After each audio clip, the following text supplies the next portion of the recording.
Did you ever stop and ask yourself why?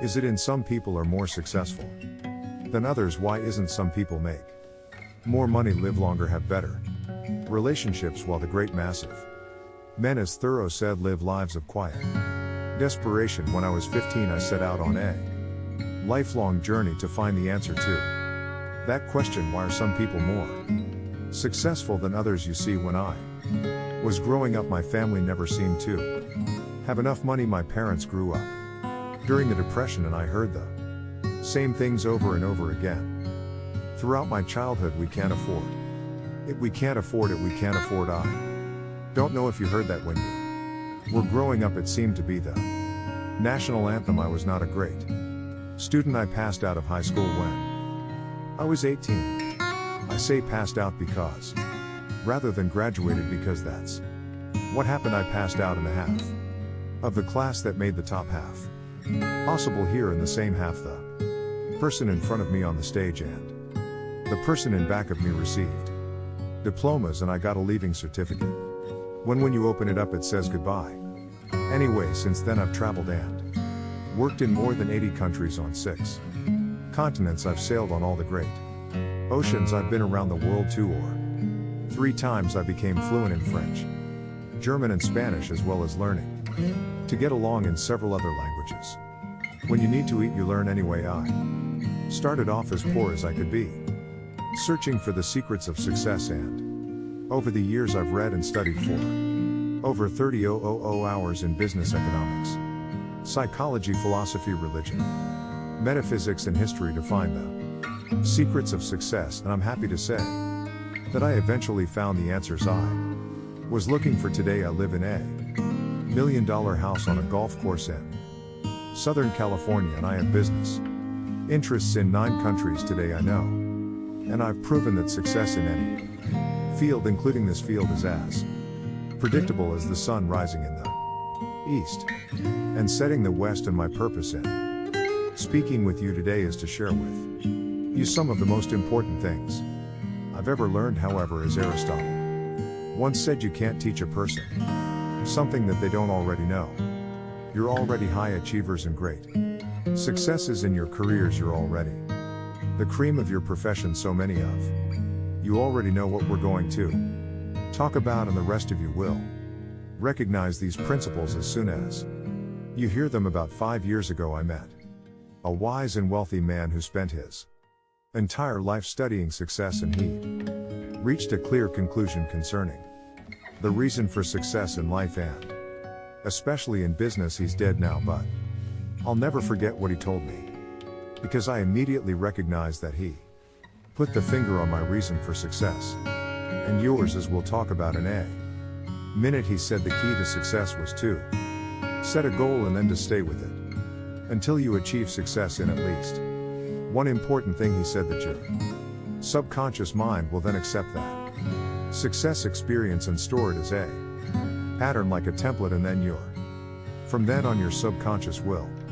drive you and direct you and guide you to repeat the pattern of success in other things that you attempt. Another way of saying it is that nothing succeeds. Success psychologists have demonstrated that achievement brings you a natural high once you've experienced your first great success, and not only are you unconsciously programmed and repeated, but nothing else will ever give you the same wonderful sense of satisfaction. All high achievers know that. Anyway, I learned the truth of this idea many years ago when I first started travel. I spent 8 years traveling around the world, and in many ways a trip or a journey is a metaphor for life. My first big trip was that, and much more. It has such an enormous impact on me that I've never really gotten over. My whole life has been different as a result of what I call the Sahara Crossing. Let me tell you about that. When I was 18, 3 friends and I decided we'd go out and see the world.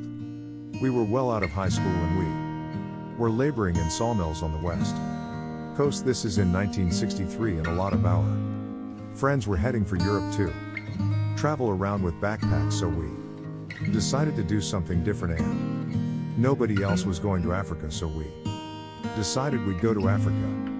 Of course, it never occurred to us to ask Why it was that no one else was going to Africa.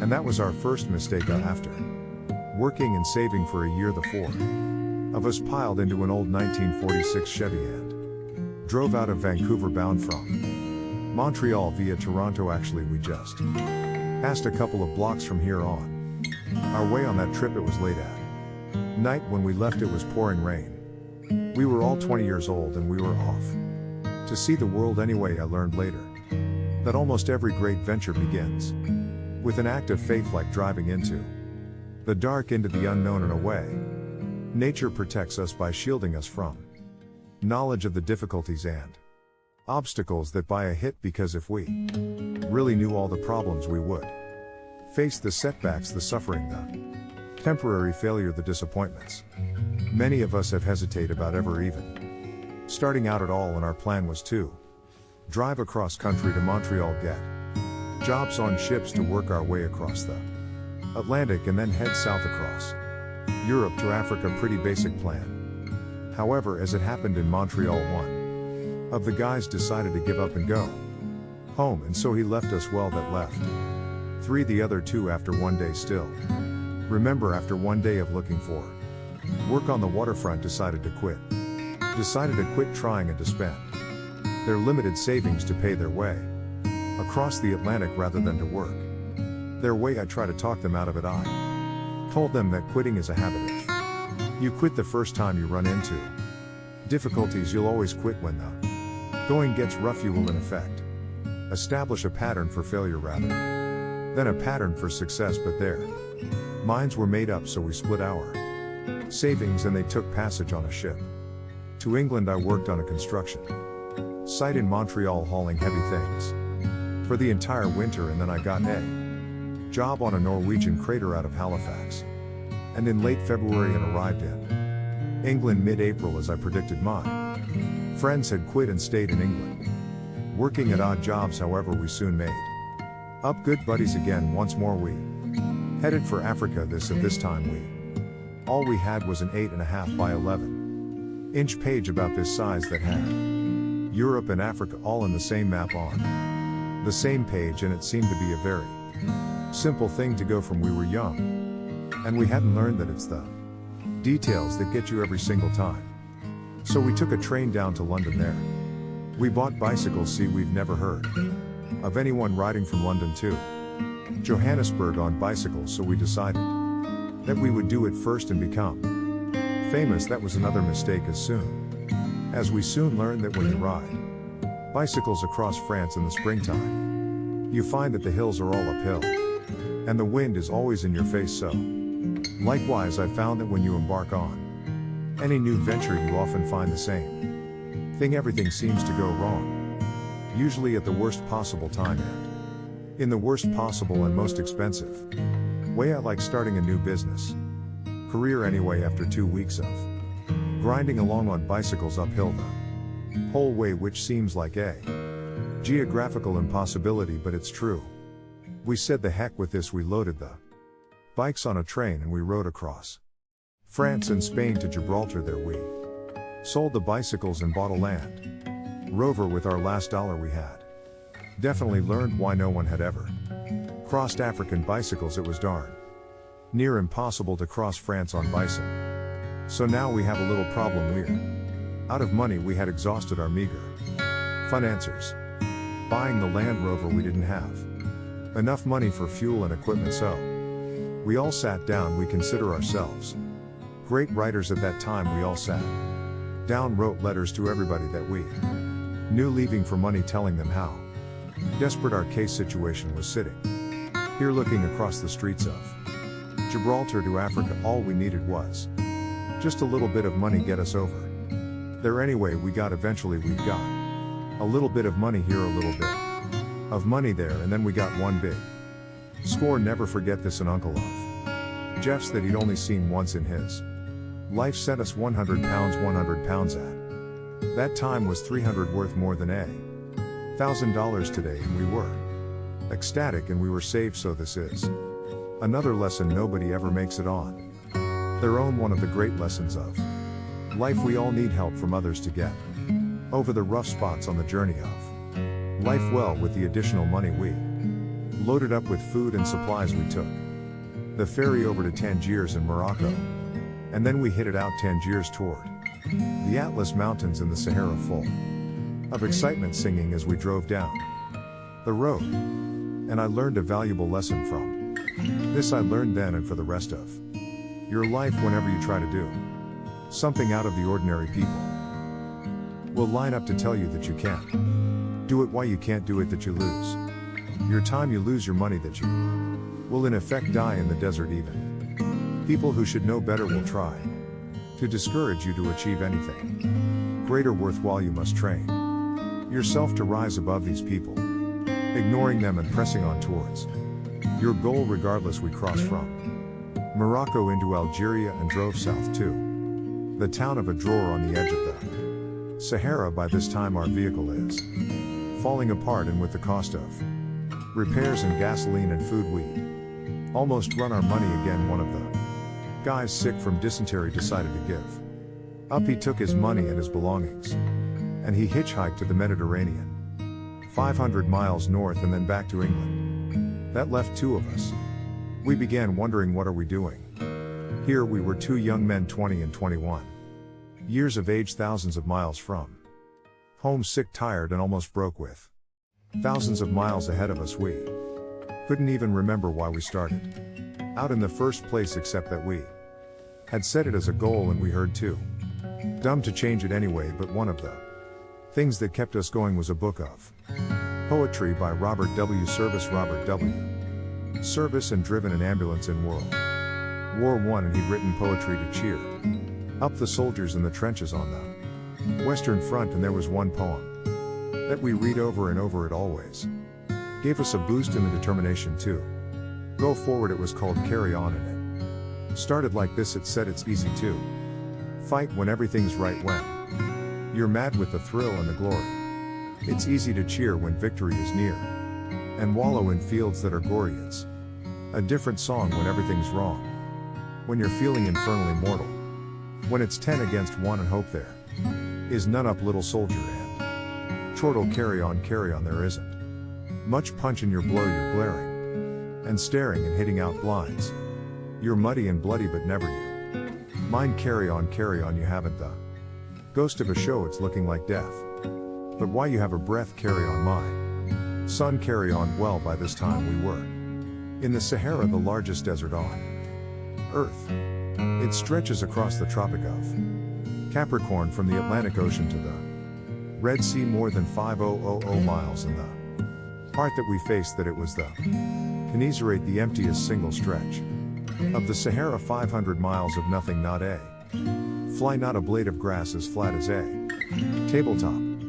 500 miles, the enormity of what we had embarked on finally began to sink in. We learned that more than 1,300 people had perished if it's Nazareth. In the last 20 years, 42 vehicles had broken down in the desert, and many of their drivers were never seen again alive. By this time, Jeff and I were once more out of money. All our tires were scraped bald, and they needed to be replaced. We needed additional tanks so we can carry enough gas and water from the crossing. We needed tools to do repairs. We needed a jack and blood rust so that we can change the lug brand, so we could change tires. Obviously, for 3 weeks we stayed in Adrour. Jeff hitchhiked north through Algiers to Wire for more money, more creative writing, while I sold all our supplies except for a bare minimum with that money. And by stripping abandoned vehicles, I got the Land Rover repaired and properly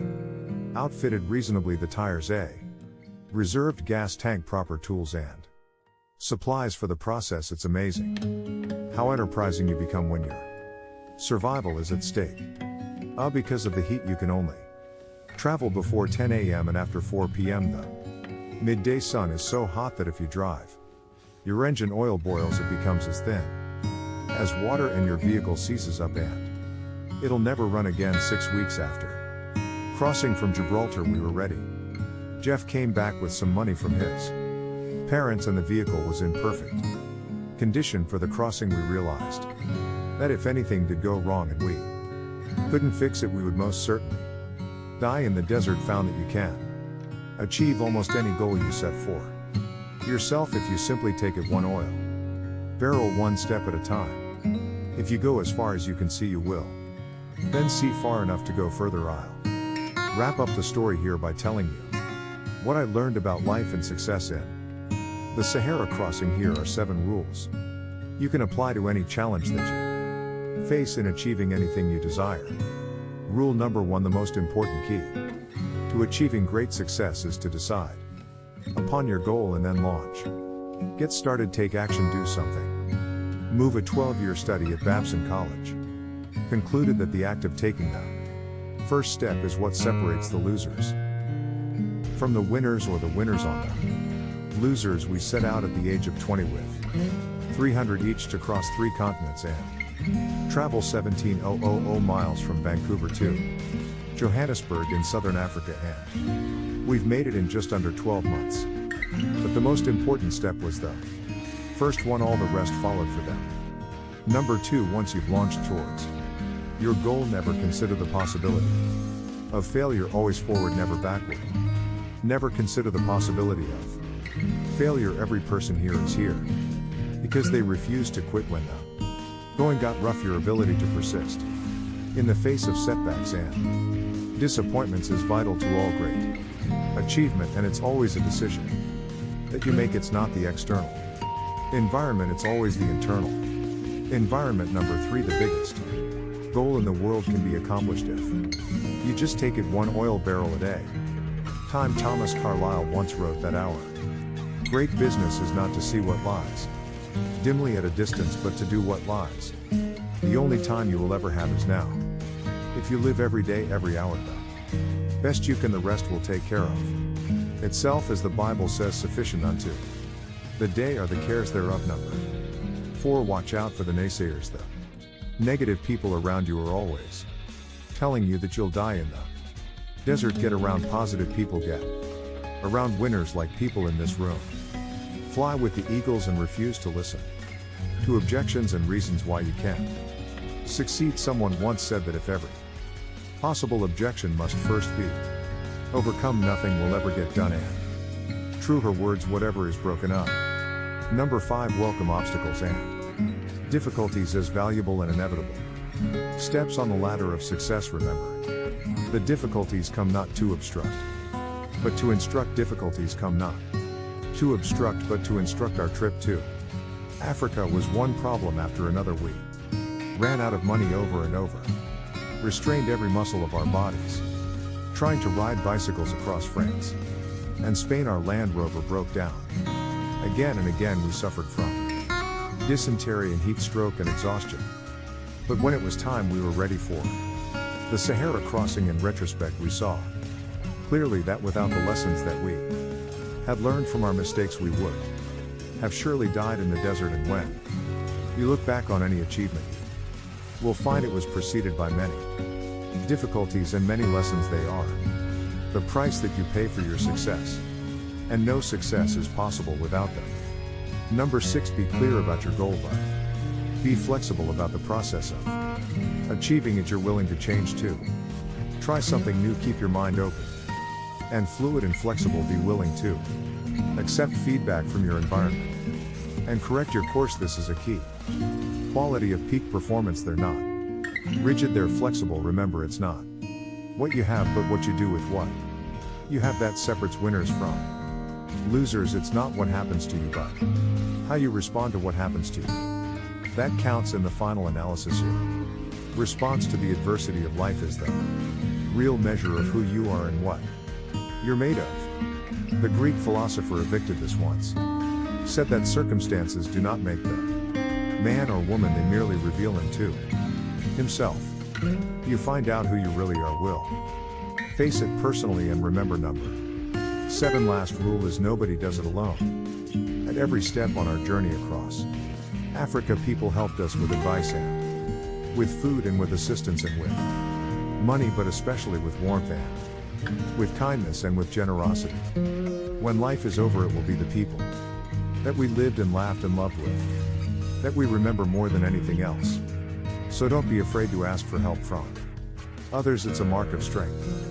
Courage and character, and don't be reluctant to give of yourself to others generously. It's the mark of caring and compassion and personal greatness.